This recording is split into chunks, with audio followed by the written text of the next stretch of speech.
I've often been told that inside of our heads are a lot of little people with their own personalities. Now, those little people, they'll come together to the table, like kind of like a council, and they'll discuss amongst themselves what to do when a decision needs to be made. And then voila, they come out to some decision. More often than not, in my case, I come to like no decision because they all have really good arguments as to what I should or shouldn't do about something. So then I really don't choose anything at all. But putting that aside for a moment, that did get me thinking. If there are a bunch of little people inside of my head, A, do I have a disorder? If there are a bunch of little people inside of my head, each of them have their own personalities, then would they score differently on a personality test? I mean, I know a long time ago, I took a free online personality test based off of the Myers-Briggs test. It gave me a 4-letter designation or category for the type of personality that I best fit. And I saw the result and I was pretty surprised. At the same time, I'm also the guy that would go and look at one of those books for telling your fortune or zodiac or something like that. Your astrology, thank you. No one really answered me there, so I don't know why thank you me. See, I'm already the perfect guy to hold this experiment. I thought it might be kind of interesting to just be me. I'll take the personality test again, see what the result is, and I'll also document all of my answers to each of the questions. And then I'll come back later after I've kind of had a bit of a break, then do it again, except this time I'm channeling my online personality, HBFT. So it's like Nathan versus HBFT. HBFT, at least from the outside, seems to be very different from who I am in private. In private, I really don't say much at all. And then online, you can't shut me up. So they might be very, very, very different. I might get a completely different personality result or category. That having been said, it's also very possible that they'll still end up exactly the same, that I'll be in the exact same category and things are going to be really similar because these tests, as far as I'm aware, they try to measure things that are maybe unconsciously biased towards, as opposed to just whatever you feel like saying consciously, like right now.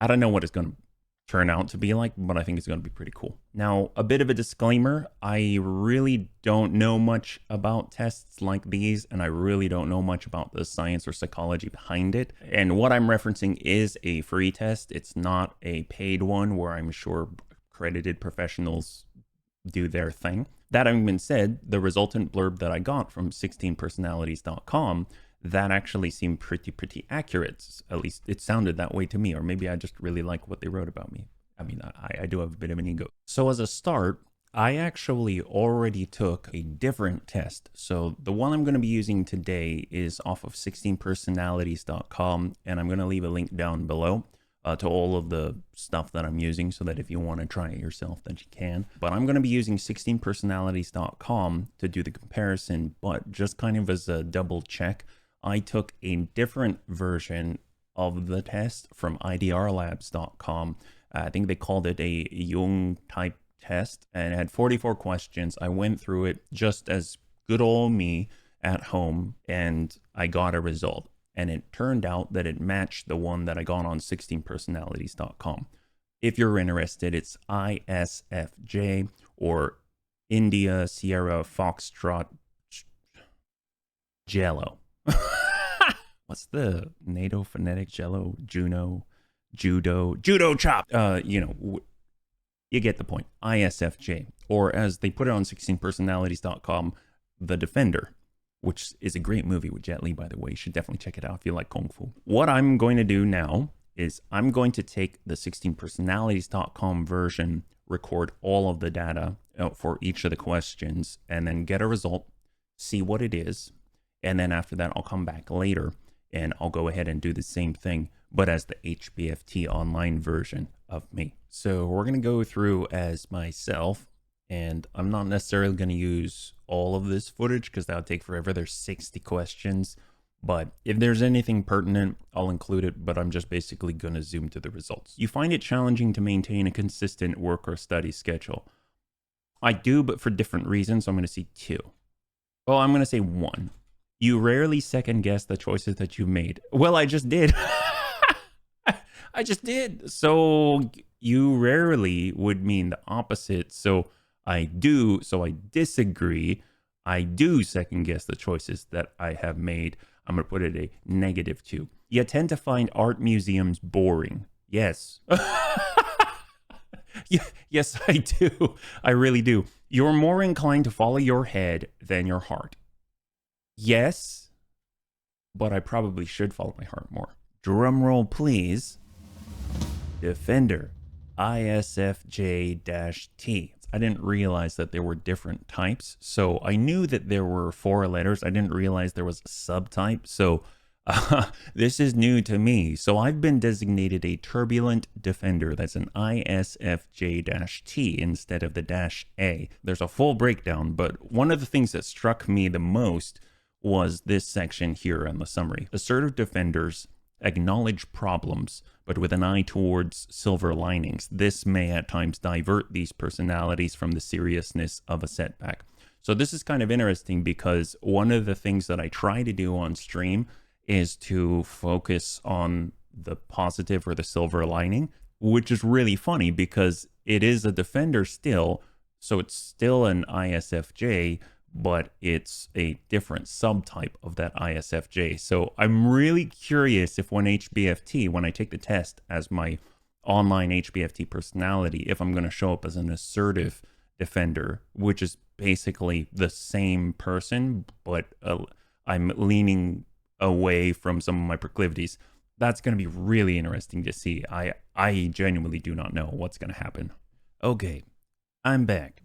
So now that I've had a bit of a break and buffer, I am now going to channel my HBFT. It's my online personality. I mean, not as like just internally, but to get in the mood. I kind of got my hat and I got my mug. I've got some miso soup in a cup, so I'm ready to go.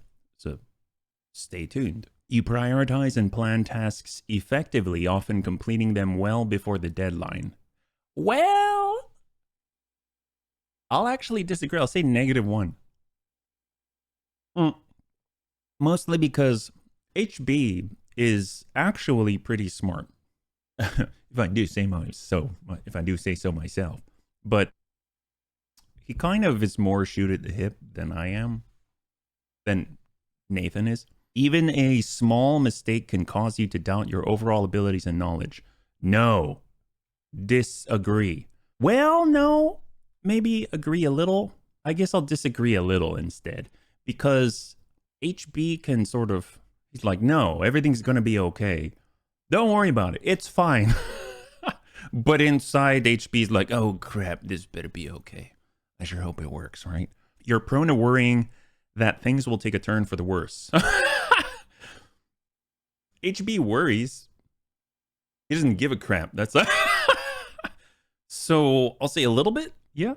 Whoa, this is interesting. So HB actually got a different category. That's crazy. I don't know what to think about this. This is all new territory to me. Obviously, Nathan, he already read his. This is HB's. So, all right, what do we got here? HB's personality type is protagonist, ENFJ-T,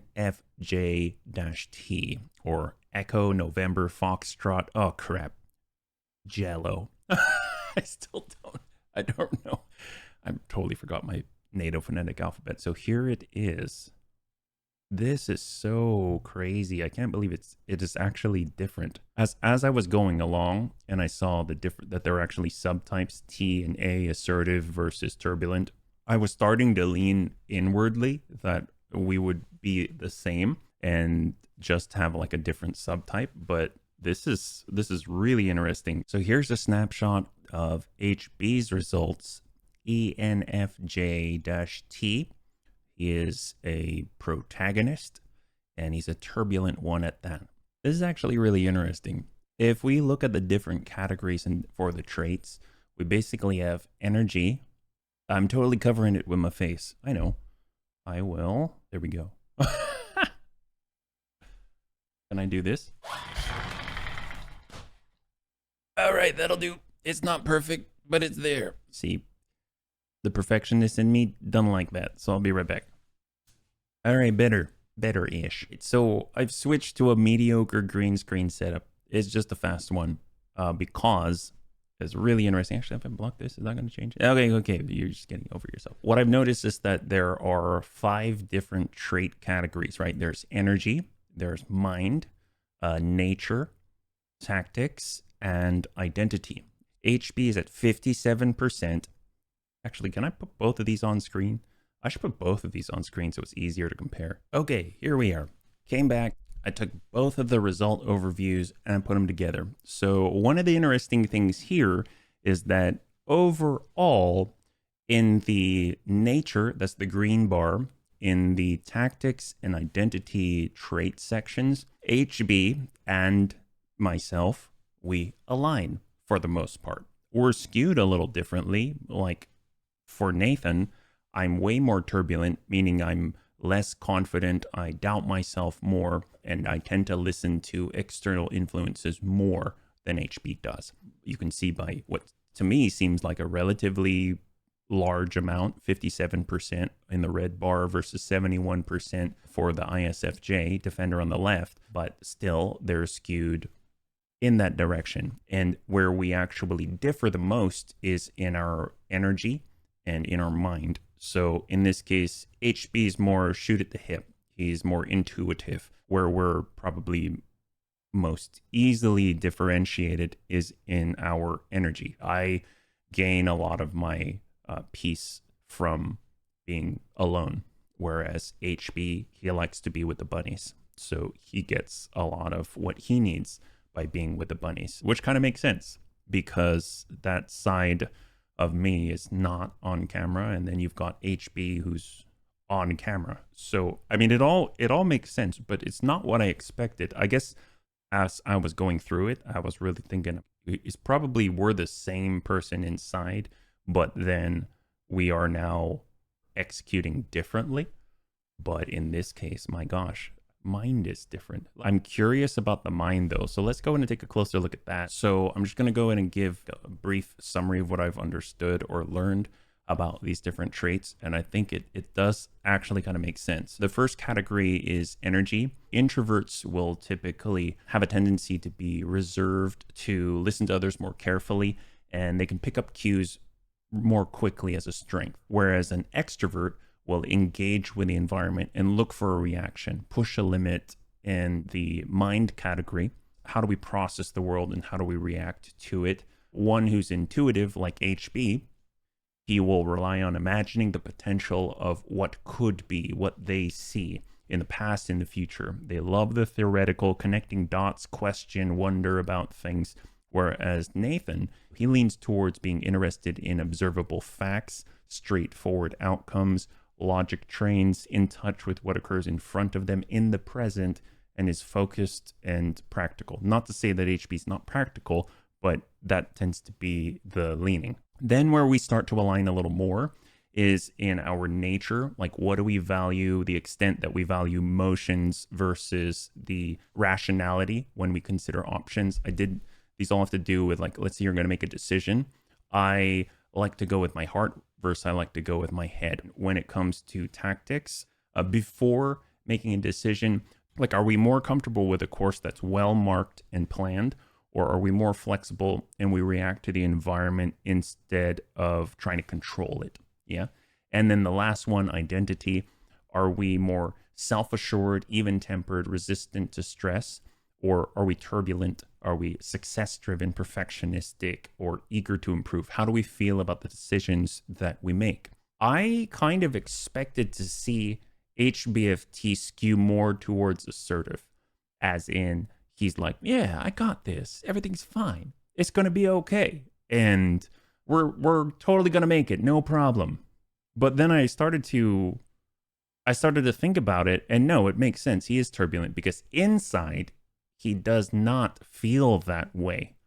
Inside, my HBFT, he still has a lot of doubts about the decisions that he's making. He's just putting on a front. He's spinning it, right? Where we differ the most is in that HB sees the potential in things. He's okay with, he's more okay. He's not completely okay. He's more okay with being flexible and therefore more open and able to react to failure. In a gaming environment where HB primarily is, he is consistently failing and failing catastrophically sometimes, but he has to be okay with that so we can come on back and still bring the bunnies forward so that we can figure out how to overcome and win, right? And he's extroverted in the sense that in a game, you're constantly pushing against the environment and seeing how it's going to react. And then HB's looking and saying, well, if we did this, it could be like this. We could do this. But he's still practical in the sense that, hey, I know this worked in the past. Let's go with that. And should the opportunity arise, then we'll go and push forward. But yeah, I guess that kind of lines up. Inside, we're mostly in alignment and the same. But how we tackle the environment and how we tackle the world and how we see the world, how we react to it, HB is more well suited to flexing and, let's say, leading in the spotlight. Whereas Nathan, he can still navigate through the world, but where his strengths are is almost like a contributor behind the scenes, not someone in the spotlight. So I think that's really interesting. I mean, I guess out of all of it, like in the end, like we're all still ourselves, right? Every single one of the personalities, the little people in our head are still us. It's just they express themselves, they test themselves against the environment in ways that maybe the person that we associate with on our own on a daily basis might not. So that's really cool, because now I almost feel like I've got a bunch of tools inside that I can rely upon. Think about HB when I'm going to do something that will be hard for Nathan. And HB can pull upon the strengths that Nathan has as a tool when he's HB. If anything, what it's done for me is at least give me a little bit of a snapshot or an inkling of the different personas that I have, the different people inside are me, but they have strengths that I admire and that I want for myself. They already have them. So that tells me that I already have a lot of what I need to be the person that I want to be. And I think that means that all of you out there do too. So I would encourage you to try this. Maybe you won't arrive at the same conclusion, but I think it'll be enlightening. Definitely worth the time. Thanks so much for going along with this journey with me. We'll catch you on the next one. When you cannot afford to respond to a charity appeal. I mean, if someone's prompting me and putting me on the spot and says, help me, my little child just needs a cup of coffee. I don't know why they need a cup of coffee, but they need a coffee badly. Then I will, and I don't have coffee to give them. I'd feel kind of bad. So I'll say yes.